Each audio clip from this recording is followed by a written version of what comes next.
ముందుగా సనాతన ధర్మ కుటుంబీకులందరికీ కూడా శుభాభివందనాలు. ఈ రోజు నేను మీతో చర్చించాలనుకున్న అంశం శివునికి, నందికి ఉన్న అనుసంధానమైన సంబంధం గురించి ఈరోజు మనం తెలుసుకుందాం. సాధారణంగా ప్రతి శివాలయంలో మనకు పరమశివుడితో పాటు నంది కూడా దర్శనమిస్తూ ఉంటుంది. శివాలయంలో గర్భగుడికి ముందు నంది విగ్రహం ఉండటం అందరికీ తెలిసిందే. నంది అలా స్వామికి ఎదురుగా కొలువు తీరడం వెనక కూడా ఒక కథ ప్రాచుర్యంలో ఉంది. పురాణాల ప్రకారం శిలద అనే ఋషికి సంతానం లేకపోవడంతో తపస్సు చేశాడంట. కొన్నాళ్లకు పరమేశ్వరుడు అనుగ్రహించడంతో ఆ ఋషికి కుమారుడు కలిగాడంట. ఋషి ఆ పిల్లాడికి నంది అని పేరు పెట్టుకున్నాడు.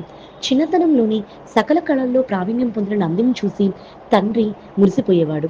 ఒకసారి వరుణ మిత్రదేవతలు శిలద ఇంటికి ఆతిథ్యానికి వచ్చినప్పుడు ఆ పిల్లాడికి ఆయుర్దాయం లేదని చెప్పారంట.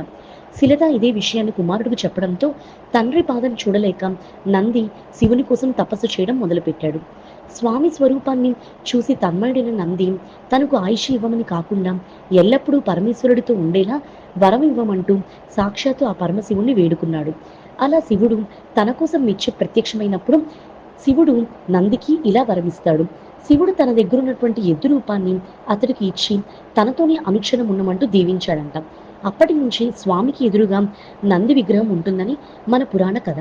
మరి తెలుసుకున్నారు కదా శివుడికి నందికి ఉన్నటువంటి అనుసంధానమైన సంబంధం గురించి. ఈ వీడియో చూసిన మీ అందరికీ కూడా కృతజ్ఞతలు.